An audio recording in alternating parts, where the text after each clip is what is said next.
se defendía una sangre sin rendir tregua al dolor.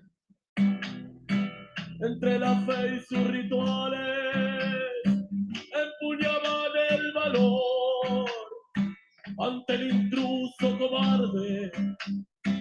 Su sangre olía a traición. En nuestra tierra sagrada, más bella que el mismo sol, se introducía la muerte usando el nombre de Dios. Entre la cruz y un caballo, marichigüeo se oyó. Se defendía el canelo, la tierra se estremeció. Hombre de conquistar. Bom dia, boa tarde, boa noite, amigos, amigas do canal Abiyala. Isto é comunicação popular, nômade e pluriversal.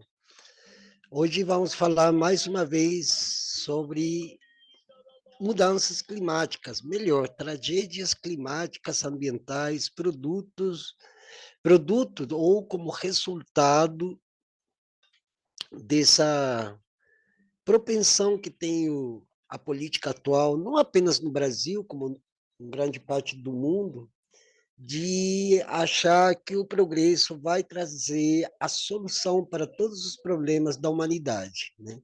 Isto quer dizer que eles continuam com a mesma retórica de épocas antigas, não muito antigas, né? Não muito velhas, né? Em onde o antropoceno continua se avassalhando sobre as terras, os territórios, e deixando apenas fruto desse espólio, deixando apenas despojos, miséria, fome, pobreza, desesperança, né? E aqui eu quero mostrar para vocês, estou compartilhando com vocês uma notícia, né, sobre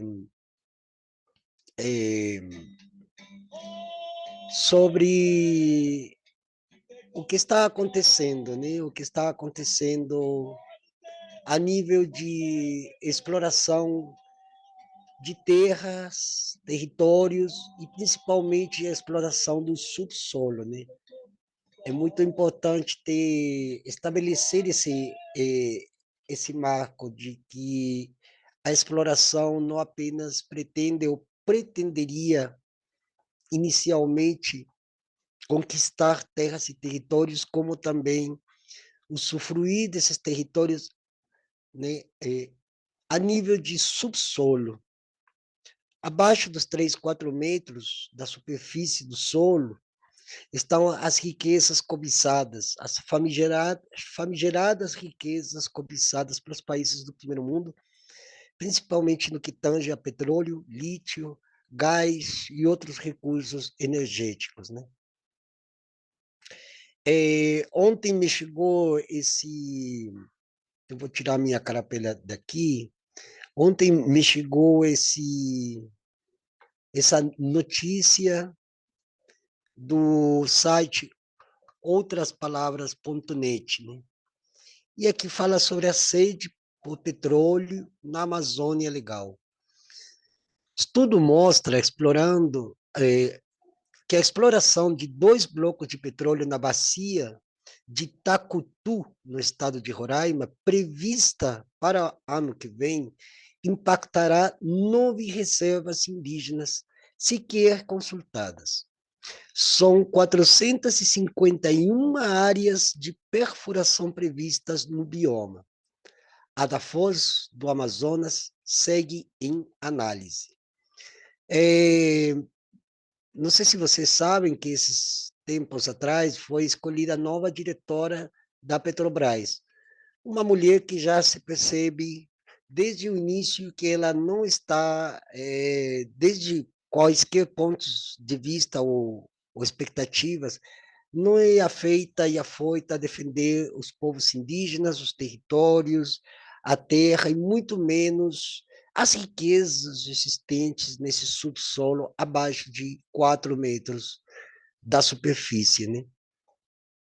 Então, ela já vocês podem, inclusive, fazer suas pesquisas aí sobre essa nova presidenta da Petrobras e ver que o perfil dela não assume esse compromisso, essa responsabilidade, porque não é da alçada dela e muito menos não é o que ela está sentindo de fato, né?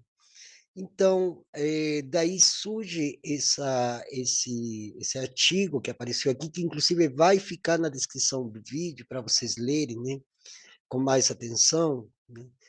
E aqui fala, né, escrito pelo o jornalista Fábio Bispo na Info Amazônia, né? A Agência Nacional do Petróleo, Gás Natural e Biocombustíveis, ANP, planeja lançar 2 novos blocos para a exploração de petróleo na Amazônia em 2025. As áreas atualmente em estudo estão localizadas em Roraima, na bacia do Tucutu e aguardam a manifestação do Ministério do Meio Ambiente e Mudança Climática para serem ofertadas ao mercado petroleiro. Mercado, né? Vamos, né? De acordo com a análise da Info Amazônia, 9 terras indígenas ocupadas pelos povos Macuxi, Wapixana, Ingaricó e Taurepang estão na área do impacto direto do empreendimento.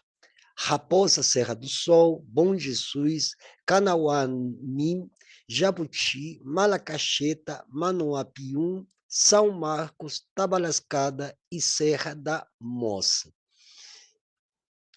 A bacia do Tacutu está na fronteira com a Guiana, país por onde ela se estende. A parte brasileira da bacia tem cerca de 15 mil quilômetros quadrados, segundo a ANP, onde já foram perfurados ao menos 2 poços na década de 1980 pela Petrobras, os 2 sem registro de petróleo. Do lado da Guiana, onde foram ao menos 3 perfurações, um poço apresentou resultado positivo para óleo em 1982. Apesar de não ter registros de petróleo nas perfurações brasileiras, realizadas na década de 1980 na bacia do Tucutu, pesquisadores da Universidade Federal de Roraima encontraram vestígios de óleo em amostras coletadas a uma profundidade superficial de 45 metros em 2016, o que motivou o início dos estudos na área pela ANP em 2023. Para entender a proximidade da futura exploração de petróleo às comunidades indígenas, a Infoamazônia cruzou a localização dos 2 blocos que devem ser ofertados no próximo ano com as delimitações dos territórios indígenas. A análise utilizou como critério a Portaria Interministerial número 60 de 2015, que estabelece um raio mínimo de 10 quilômetros para definir quais áreas são afetadas pelo empreendimento. O anúncio das novas áreas para oferta permanente, modalidade de licitação para blocos e áreas de exploração e produção de petróleo e gás natural no Brasil foi feito pelo diretor-geral da ANP, Rodolfo Saboia, durante a audiência pública realizada na Câmara dos Deputados em 18 de junho. Apesar do impacto sobre os 9 territórios protegidos, o encontro não contou com a participação de representantes dos povos indígenas. A reunião foi solicitada pelo deputado Gabriel Mota, republicanos de Roraima, e recebeu as principais lideranças políticas de Roraima, como o governador Antônio Denário, do PP, o prefeito de Boa Vista, Arthur Henrique, do MDB, e o presidente da Assembleia Legislativa, deputado estadual Soldado Sampaio, do Republicanos, além de representantes do governo federal e da Petrobras. Os deputados presentes, boa parte da bancada do Norte, cobraram celeridade do governo federal para a apresentação dos estudos preliminares da área. Antônio Denarium disse que o governo estadual é totalmente favorável a essa pesquisa e à exploração no estado de Roraima. O prefeito de Boa Vista, Arthur Henrique, e o presidente da Assembleia Legislativa de Roraima, Soldado Sampaio, também defenderam a exploração, sustentando a necessidade de diversificação econômica e o potencial energético do estado.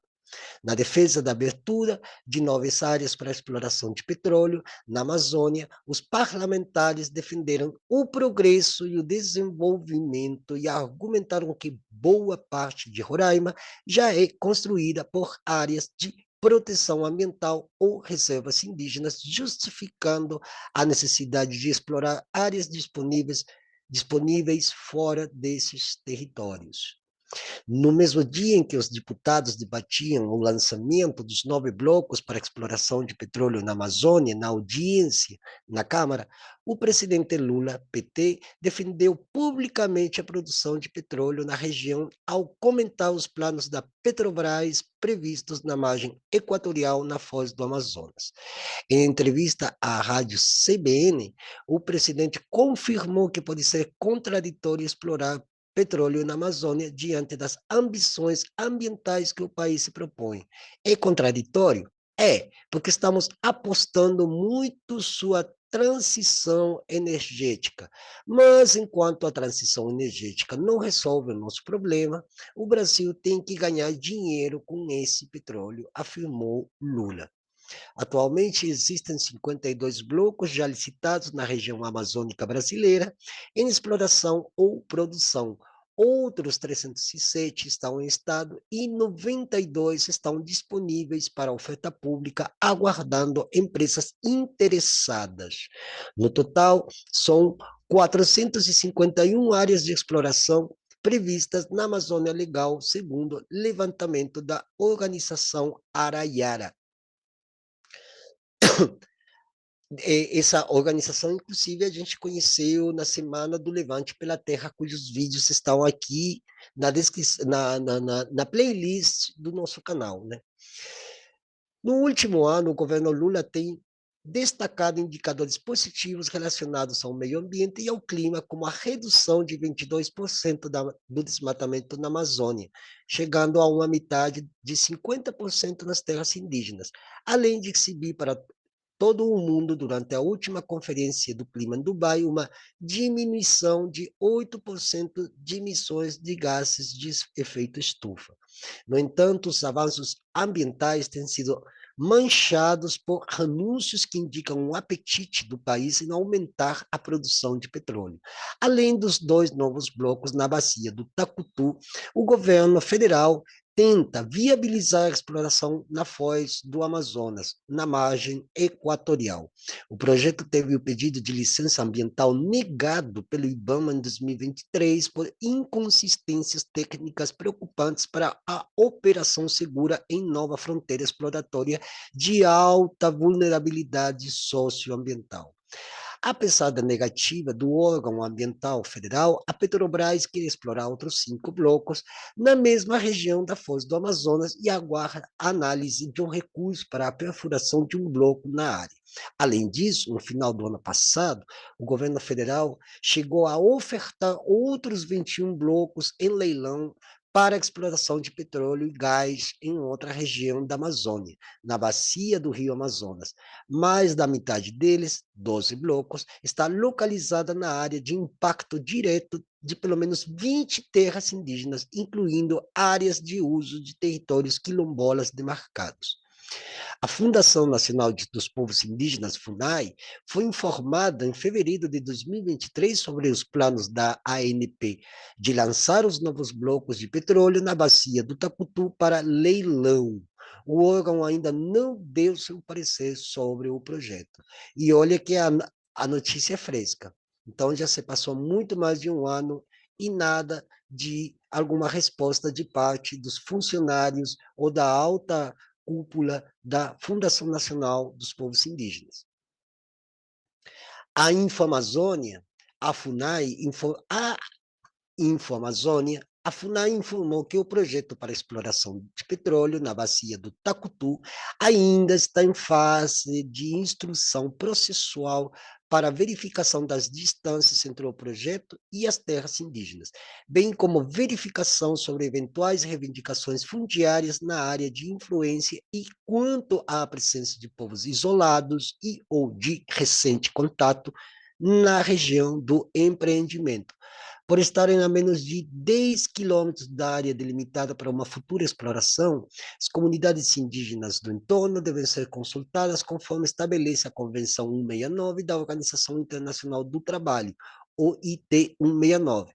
Essa convenção, que tem força de lei, garante às comunidades tradicionais, incluindo povos indígenas, quilombolas e ribeirinhos, o direito à consulta livre, prévia e informada sobre qualquer empreendimento ou ato administrativo que interfira na autonomia dos seus territórios, inclusive com poder de veto. No entanto, nenhum representante dos órgãos indígenas do governo federal participou da audiência na Câmara. No encontro com os deputados, o diretor-geral da ANP afirmou que a área total do projeto já foi reduzida para evitar sobreposições às terras indígenas. As alterações ocorreram após parecer da Fundação Estadual do Meio Ambiente e Recursos Hídricos de Roraima, encaminhado ao órgão em junho do ano passado. Mesmo assim, os representantes da ANP e do MME reconhecem que existe a proximidade com os territórios, mas que somente na fase de licenciamento serão abordadas as salvaguardas dessas populações por meio da consulta livre, prévia e informada, como prevê a OIT 169. Jair Rodrigues dos Anjos, diretor de Política de Exploração e Produção de Petróleo e Gás do MME, afirmou que, embora não haja áreas indígenas dentro dos blocos delimitados, a proximidade dessas áreas exige cuidados específicos. A gente antecipa os desafios que vão ter que ser enfrentados pelo órgão ambiental no momento do licenciamento e também pela empresa que vai desenvolver naquela região, afirmou o diretor, emendando que não existe nenhum interesse do governo em vetar completamente a exploração. Existe sim o interesse de aproveitar as oportunidades. Eu estou até marcando aqui essa sentença proferida pelo próprio diretor do Ministério do Meio Ambiente Regional, onde ele diz que não existe, eu vou repetir, não existe nenhum interesse do governo em vetar completamente a exploração. Existe sim um interesse de aproveitar as oportunidades. Essas duas palavras, aproveitar e oportunidades, elas são primogênitas. O diretor fez uma associação com a exploração de petróleo na Amazônia, que é controversa, ao afirmar que se o Brasil não explorar suas reservas, estará contribuindo com o aumento das emissões de gases do efeito estufa no planeta, afirmando que a exploração de combustíveis fósseis no Brasil é mais limpa do que em outros lugares do mundo. Gente, isso aqui é uma falácia, isso aí é uma mentira deslavada, não existe energia limpa, o Brasil não produz energia limpa, não produz isso aí, até as próprias lideranças que vêm dos territórios aqui em Brasília, onde estou, elas já falam isso, porque elas são exatamente as comunidades indígenas tradicionais, camponesas, ribeirinhas, as que sofrem diretamente com esses projetos de obras. Se a gente deixar de explorar o Brasil, vai estar aumentando a carga de CO2 no mundo, dizem. Gente, isso aí é tudo o contrário. O CO2 é exatamente pelo excesso de exploração de petróleo e pelo excesso do uso dos derivados do petróleo. Ai. Moara Mentazon, gerente de projeto da Secretaria Executiva do Ministério do Meio Ambiente, explicou o papel do grupo de trabalho interministerial na avaliação ambiental e na autorização de leilões da ANP, e destacou que as avaliações prévias evitam que áreas sensíveis sejam ofertadas nos leilões, Zoom não apresentou detalhes sobre a avaliação da bacia do Tacutu, mas afirmou que o projeto está em fase final de avaliação no Ministério. A manifestação conjunta do MMA e o MME deve indicar as ressalvas socioambientais para a exploração de petróleo e gás na bacia. Após isso, a agência reguladora poderá publicar uma minuta do edital de licitação dos blocos, realizar audiência pública sobre o edital e, por fim, publicar o edital de licitação. Segundo informado na reunião na Câmara, o MME já concluiu seu relatório e aguarda apenas a juntada da manifestação do MMA para que a proposta de exploração no Tacutu seja definida pela Agência Nacional de Petróleo. Então, aí nós estamos vendo mais um resultado dessa, como fala aqui, né, a sede de petróleo, e que vem seguindo também uma certa lógica financeirista internacional. Hoje nós vemos, por exemplo, os conflitos que estão acontecendo na Ucrânia e na Palestina, que são conflitos criados pelos grupos financeiristas internacionais que tomaram por assalto de vez e para sempre, parece ser que para sempre, todas as terras e os territórios para a exploração de petróleo, gás, lítio, etc. e tal. E mais, a tentativa de golpe de Estado na Bolívia, há 2 semanas e pouco atrás, justamente revela a mesma sede por recursos energéticos, neste caso, o lítio e o gás existentes na Bolívia. E tudo isso, quem está atrás, nos bastidores, quem está arquitetando isso, nada mais que nada menos que o grande reinado dos Estados Unidos da América do Norte, né, que faz com que eles queiram tomar posse e possessão do arco sul-americano, justamente para que todas as nossas riquezas fiquem à mercê do consumo do povo americano, né? E eles deixam entrar, logicamente, eles inclusive financiam, patrocinam e auspiciam legisladores, políticos, juízes em todos os nossos estados coloniais. Então, por isso, inclusive, ainda somos estados colônia, porque nós somos vistos como, primeiro, pessoas sem nenhuma importância, e segundo, que essas nações sul-americanas, Brasil, Colômbia, Venezuela, Argentina, Peru, Bolívia, Uruguai, Paraguai, etc., são países que devem servir aos interesses econômicos e para servir a essa população americana que deseja tomar os recursos naturais do nosso continente para manter seu status quo lá, independente se o planeta vai ou não para o beleleu. E eu quero apresentar agora um outro texto muito interessante e que revela, em grande medida, isso que eu estou comentando agora, né? E vem do site do Observatório do Clima e que fala referente ao Pantanal. E eu queria mostrar também um livro que se chama Ministério do Futuro, escrito por justamente por um americano, mas eu não sei se vou fazer isso agora, né? Mas eu quero mostrar aqui para vocês esse site aqui, que tem um texto muito interessante, que inclusive a capa desse nosso vídeo fala também sobre a mesma coisa, as consequências que vão trazer essa exploração de gás lítio, né? A exploração dos recursos que estão no subsolo, né? E aqui eu vou mostrar para vocês, eh, vamos compartilhar a tela, isso.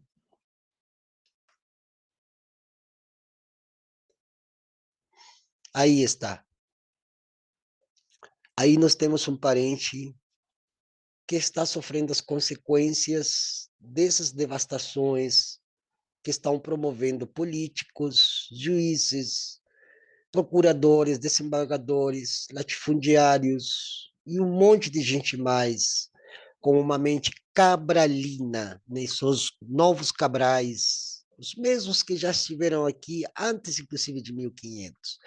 Mas não vamos falar disso aí para a gente não se desviar do assunto, né?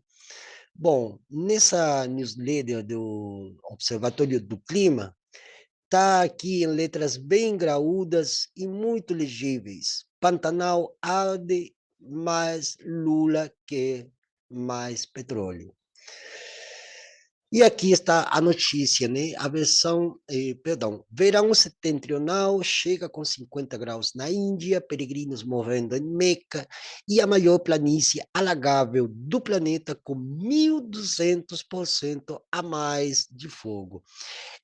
Essa notícia é do 24 de junho de 2024 e atualizado no dia 2 de julho de 2024. Quer dizer que também essa notícia é tão fresca, tão recém-saída do forno, como a outra notícia anterior, que são as duas que complementam esse nosso encontro sobre sede de petróleo, de gás, de lítio, em nome do progresso e do desenvolvimento. Eu, inclusive, fiz até uma postagem, depois que eu li esses textos, no meu Facebook, no meu perfil, né? E aí eu coloquei que a angústia de saber que muitos morrerão em nome do progresso e do desenvolvimento parece que não alcança para tanta desgraceira que todo dia a gente vê através das notícias, inclusive no Instagram, nas redes sociais, nas plataformas de comunicação, no que refere à questão climática e ambiental. Mas vamos lá aqui a ver um pouco essa notícia, essa informação que nos traz o Observatório do Clima, que também vai ficar aqui na descrição do vídeo, para que as pessoas tenham alcance e conhecimento dessas notícias que aparecem de parte de grupos que são pesquisadores, são cientistas, temos lideranças indígenas, temos pessoas aí que fazem parte, inclusive, de estudos científicos e que trabalham em conjunto com pessoas parentes e que estão diretamente nos territórios, né? Vamos lá? Na newsletter, Pantanal arde mais Lula quer mais petróleo. Em sua ficção climática, O Ministério do Futuro, o escritor americano Kim Stanley Robinson, era justamente o livro que eu queria falar para vocês, porque até mesmo eu tinha baixado o livro, né? E eu baixei, inclusive eu vou mostrar a capa, eu achei ele em espanhol e em inglês. Vou ver se consigo ele em português e talvez num outro vídeo eu possa falar sobre o mesmo, né? Após ler o texto, claro, né? É, o escritor americano Kim Stanley Robinson imagina uma onda de calor na Índia que mata 20 milhões de pessoas em uma semana. O trauma coletivo da catástrofe faz a humanidade se emendar. Com a Índia na liderança, o mundo passa a adotar uma série de medidas para reduzir emissões de gases de efeito estufa, criar resiliência nas cidades e devolver territórios à vida selvagem. Isso poderia ser traduzido em demarcação de terras indígenas urgentes aqui no Brasil, né? Demarcando todos os territórios indígenas e tendo muita preocupação sobre os lugares onde vai ser explorado o petróleo, se é que realmente a saída seja essa saída que ainda os políticos pretendem levar adiante como se fosse uma grande fossilização da nossa humanidade, né? Incrível, né? Incrível, né? A tragédia da literatura está acontecendo em câmara lenta no último mês e meio. Temperaturas acima de 45 graus se abatem sobre a Índia e o Paquistão há mais de 40 dias, ameaçando a agricultura e a segurança alimentar do país mais populoso do mundo. Há tempos, a ciência prevê que, assim como o sul do Brasil ficaria mais chuvoso com a mudança do clima, o sul da Ásia ficaria muito mais quente. O mundo político, porém, está falhando em reagir aos sinais óbvios do agravamento da crise climática, ou melhor, está reagindo, mas do jeito errado. A extrema-direita, que cresce e ameaça chegar ao poder na França e retornar a ele nos Estados Unidos, nega a crise climática, enquanto líderes progressistas como o brasileiro Luiz Inácio Lula da Silva parecem achar que é ok investir na causa do problema, os combustíveis fósseis. Enquanto isso, como você lerá nesta edição de newsletter, as negociações preparatórias para o COP29, a Conferência do Clima de Baku, em novembro, fracassam por falta de acordo sobre dinheiro. Olha só. O climatologista britânico Gavin Schmidt, da NASA, escreveu no começo do ano, num texto sombrio na revista Nature, que até agosto, com o fim de El Niño, a humanidade saberia se a crise do clima mudou de fase ou não. O fenômeno no Pacífico causou eventos extremos mundo afora ao turbinar o aquecimento dos oceanos. Se os extremos continuassem na ausência dele, ponderou Schmidt, a humanidade estaria em sérios apuros. A transição entre primavera e verão no hemisfério norte e entre a chuva e a seca na América do Sul parece apontar uma resposta. Na Índia, há mais de um mês, os termômetros oscilam entre 40 graus centígrados e mais de 50 graus centígrados. E nesta semana, o país mais populoso do mundo teve sua maior temperatura noturna já registrada, 35,2 graus centígrados. Nesta semana, 50 corpos de pessoas em situação de vulnerabilidade social foram encontrados em Nova Delhi. As mortes foram atribuídas ao calor extremo. Na Arábia Saudita, país que mais fez nos últimos 32 anos para bloquear a ação global contra a mudança do clima, mais de 1.000 pessoas morreram no Hajj, a peregrinação anual dos muçulmanos em direção à Meca. As temperaturas na região bateram 51 graus centígrados. As ondas de calor da primavera, que tornaram-se comuns na Europa Central em junho, deram trégua neste ano, mas no sul do continente o calor já se instalou. Nesse momento, incêndios florestais castigam a Grécia e a Turquia, enquanto que na Califórnia começa a evacuar residências no caminho do fogo. O verão começou apenas ontem.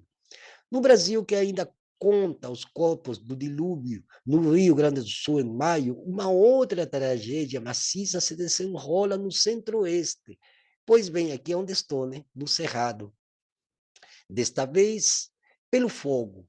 O Pantanal já teve o maior número de incêndios para o mês de junho em toda a sua história. Até o dia 20, eram 1.684 focos, o triplo do registrado no pior junho até aqui, o de 2005.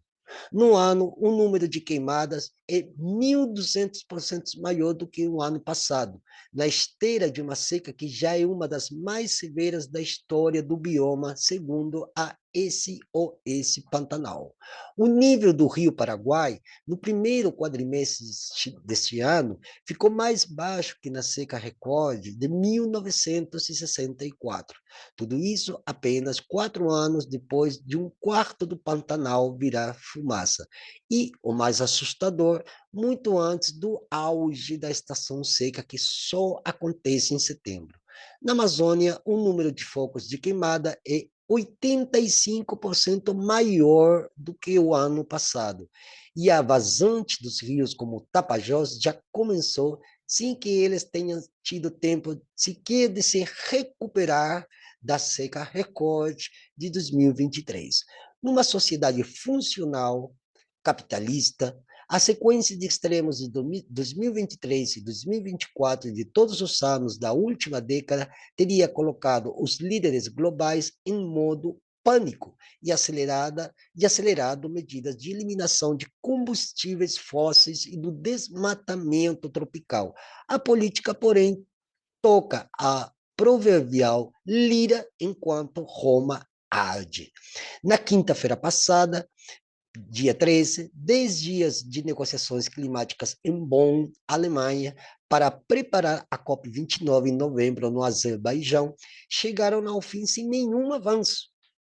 O espinhoso tema do financiamento climático, ponto central da COP29,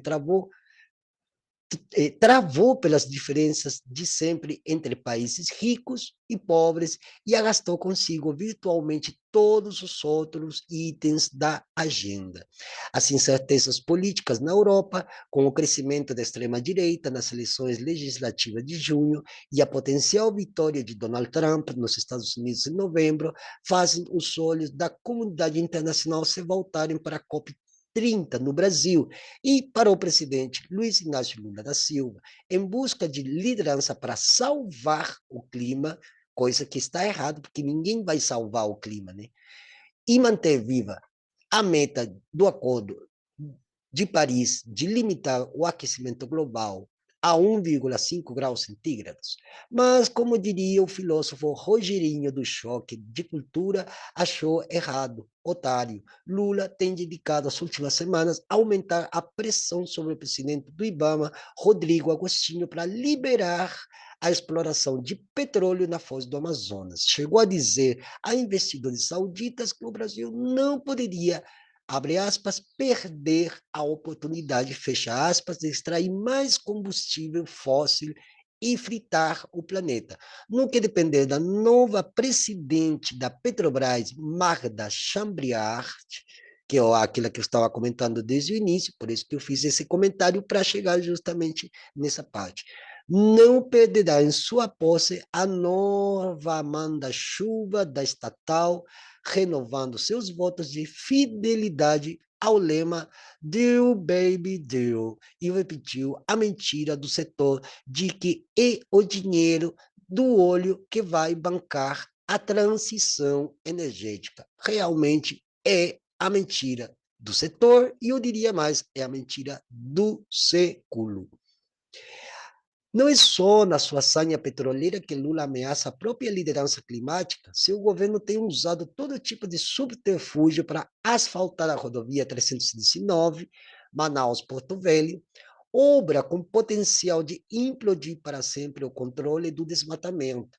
O insuspeito Ministério dos Transportes Públicos, no último dia 11 de junho, lançou um relatório atestando a viabilidade técnica e ambiental da estrada, mais ou menos o equivalente a um bêbado atestar que tem condições de dirigir. O documento, que chega a dizer que daria para fazer um alambrado em volta da BR para evitar impactos ambientais, está recheado de erros de avaliação, informações distorcidas e inverdades, segundo nota de organizações da sociedade civil divulgada ontem, isso aqui no mês passado, nem 21 de junho. Embora essa notícia está atualizada, como falei antes, no dia 7 de julho. O Observatório da BR-319, o Observatório do Clima, IGT, Infraestrutura e Justiça Socioambiental, apontam que os erros do relatório conduzem à conclusão equivocada de que haveria condições para garantir a reconstrução do chamado trecho do meio da rodovia. Segundo as organizações, o relatório ignora dados e análises produzidos ao longo de vários anos pela academia e a sociedade civil, que apontam preocupações ambientais, sociais e econômicas em relação ao empreendimento. O Ministério dos Transportes ignora, por exemplo, o fato de que a licença prévia concedida para a pavimentação do trecho do meio está judicializada e é nula. Tal licença, concedida durante o governo Bolsonaro pelo IBAMA, ignorou pareceres técnicos do próprio órgão que alertaram para a gravidade e caráter irreversível das consequências ambientais do asfaltamento. Lançados enquanto o Pantanal ainda em chamas, o início da seca na Amazônia prenuncia um tenebroso período de fogo no bioma. Os dados da nova coleção de MAP Biomas Fogo dimensionam a extensão da tragédia cada ano. Cerca de 18,3 milhões de hectares, ou 2,2% do país, são afetados pelo fogo. Entre 1985 e 2023, quase um quarto do território nacional queimou ao menos uma vez. Da área total incendiada, 68,4% foi de vegetação nativa.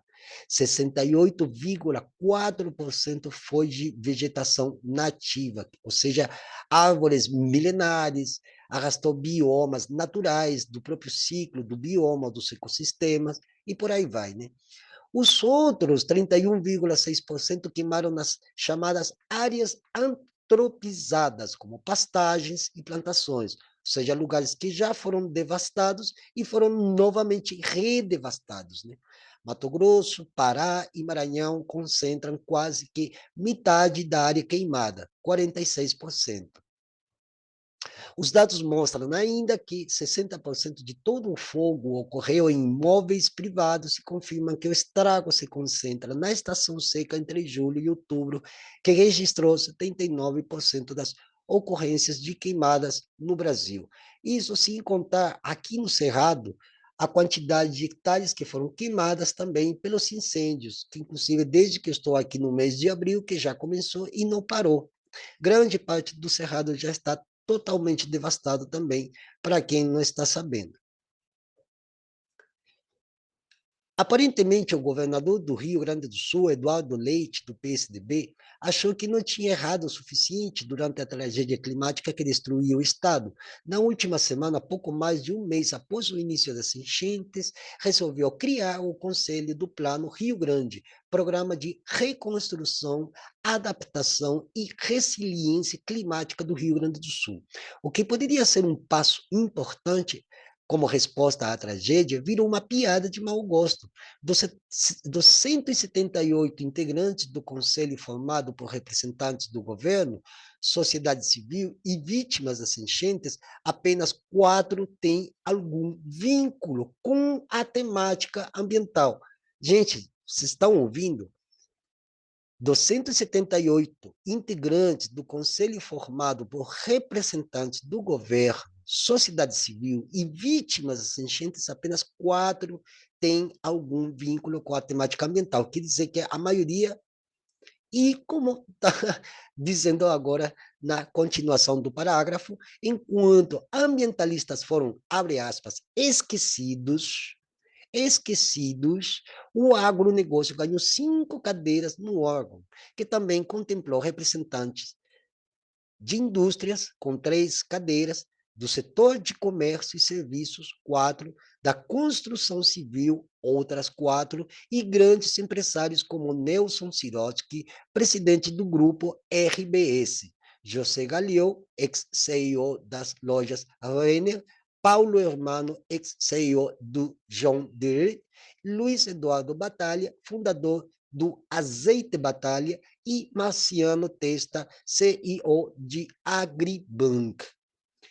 Se essa moda pega, um julgamento histórico da Suprema Corte do Reino Unido definiu na última quinta-feira que a aprovação de empreendimentos fósseis deveria levar conta o impacto climático da queima de petróleo, do gás e do carvão extraídos.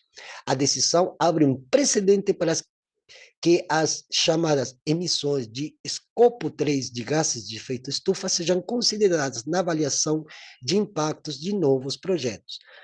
Na prática, isso quer dizer que não apenas os gases emitidos durante a produção, mas também durante o consumo de fósseis, mesmo que exportados, passam a entrar na conta do impacto climático. Ativistas ingleses consideraram a decisão uma imensa vitória, relatou o The Guardian, que sirva de alerta, então, para a Petrobras, que insiste em alardear a descarbonização do petróleo brasileiro sem levar em conta o escopo 3, como mostra o Facebook Eco. Os países precisam reforçar suas metas climáticas já para 2030.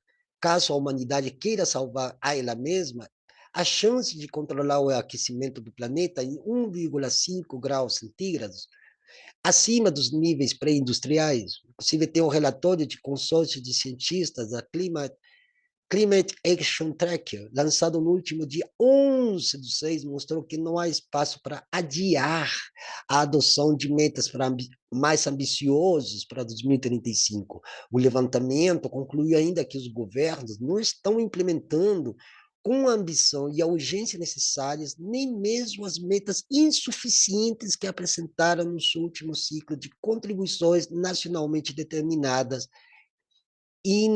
NDCs, na sua sigla em inglês. Os cientistas estimam que, se cumpridas as atuais metas, gerariam 2,5 graus centígrados de aquecimento em 2030, extrapolando 1 grau centígrado, que é a meta de Paris.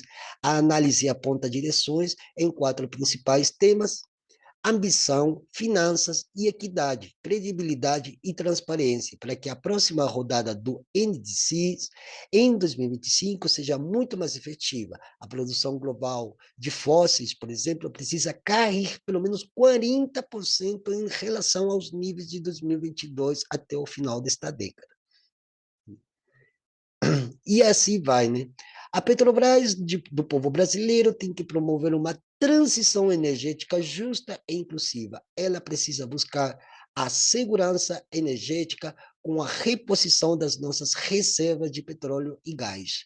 Foi o que falou Alexandre Silveira, nada mais, nada menos do que do PSD de Minas Gerais, ministro das Minas e Energia, dando sua definição muito particular, extremamente particular, só na cabeça dele poderia existir isso, de transição energética na qual se produz mais combustível fóssil.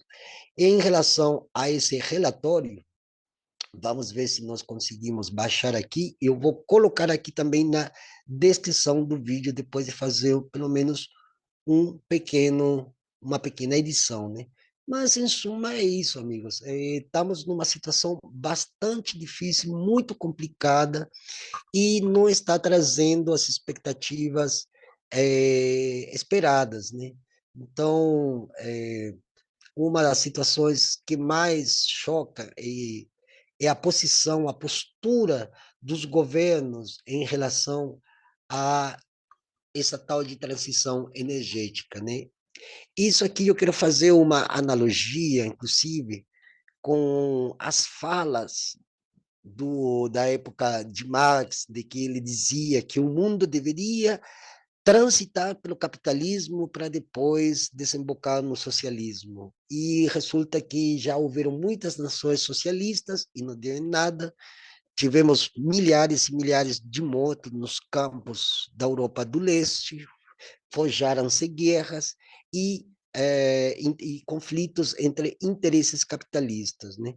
Então, dizer que temos que explorar todo o petróleo para que com esse petróleo a gente passar para o processo de renovação energética é realmente uma piada, só para quem mesmo não tem um grau de conhecimento mínimo sobre o que significa, inclusive, a própria exploração do petróleo e gás, e lítio e outros recursos energéticos, é que não sabe ou não consegue dimensionar a gravidade do assunto, né? Não consegue dimensionar as consequências, não apenas para os parentes, os povos indígenas que estão nos territórios, sino também para a população.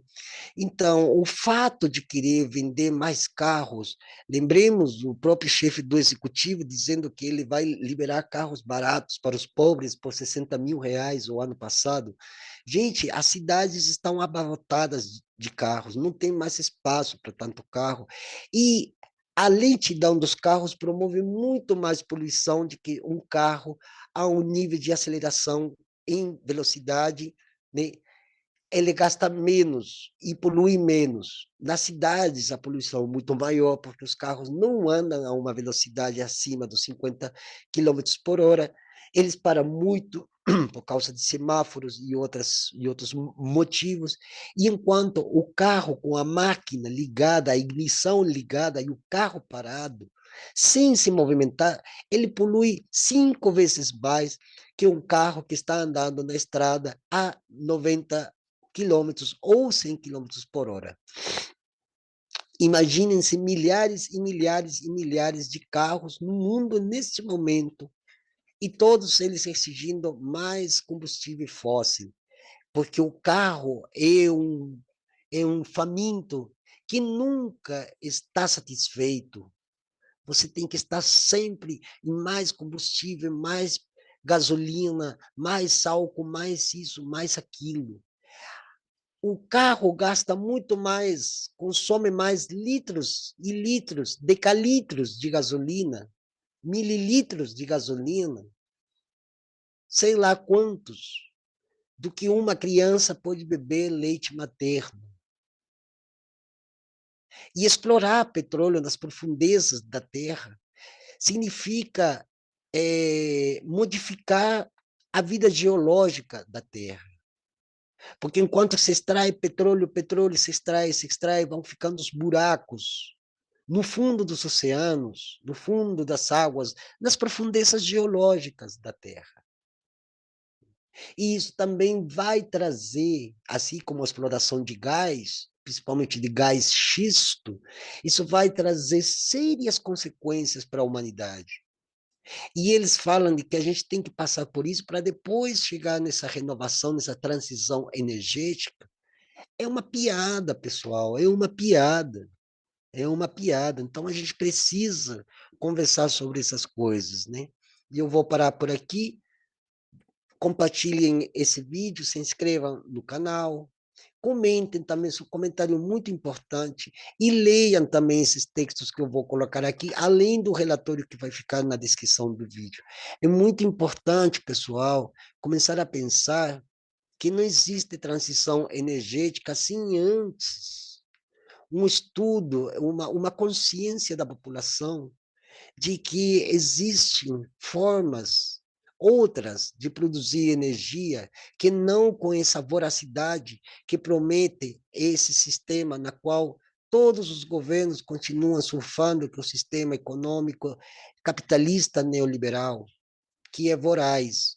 E outra coisa, a narrativa do progresso, do desenvolvimento, da geração de empregos, isso aí não está convencendo mais ninguém, até porque o progresso é a forma, é a justificativa, é a prerrogativa daqueles que querem tomar as terras, os territórios, devastar e mais, expoliar as riquezas para serem exportadas. Esse modelo atualizado, que vem desde as primeiras capitanias hereditárias instaladas aqui nas Américas, é um modelo que continua e que está em voga. E nós temos que parar com isso. Nós temos que parar. E é mais, a sociedade precisa pressionar o governo federal para impedir que continue isso. Para impedir. E é mais, a educação tem que cumprir o seu papel de educar, educar as crianças sobre o que é meio ambiente, o que é a natureza, que são os povos indígenas, que são os povos tradicionais, que são os povos ribeirinhos, porque isso vai dar espaço, inclusive, a que as novas gerações tenham muito mais consciência de que a nossa geração, inclusive a nossa geração século XX, que é uma geração fechada, é uma geração que já foi lacrada com essa narrativa, e que, para alguns de nós que viemos dessa geração do século XX, já não nos satisfaz mais, porque nós somos, inclusive, nós aqui indígenas, como quem está falando aqui para você, nós somos os que mais sofremos com isso. O pobre, o trabalhador, o fudido, o favelado, aquele linha de frente, ele não ganha um centavo com toda essa exploração de gás, de lítio, de petróleo, inclusive a venda das águas, a venda da Amazônia, a extração de ouro. Tem que parar tudo. O mundo precisa parar para que a humanidade possa se reerguer de uma outra forma, com uma outra visão. O mundo precisa parar de consumir combustíveis fósseis. O mundo precisa parar de andar de carro. Precisa parar de andar de carro. Precisa parar com esse modelo de economia política que nós temos. E não é esse governo que está aí que vai parar com isso, porque ele já está inserido, inclusive, conscientemente, psicologicamente, a subjetividade desse modelo de governança é uma subjetividade já antagônica com a realidade que nós vivemos. E ela é totalmente contraditória à sua própria legenda e discurso de que nós estamos preocupando com o meio ambiente, quando sabemos que não é assim. Vide o que está acontecendo na Palestina, mais uma vez, e na Ucrânia, e em tantos outros lugares do mundo que as pessoas, vocês não têm ideia o que está acontecendo na África, na Ásia, na Oceania, neste momento. Porque a maioria de muitos só estão preocupados com seu próprio umbigo, seu próprio nariz. Enquanto isso, seus filhos vão pagar as consequências pelas péssimas decisões que estão sendo tomadas nesse momento. E isso aqui vai com uma crítica radical e reflexiva contra o governo federal aqui no Brasil e contra todos os estados coloniais da América do Sul.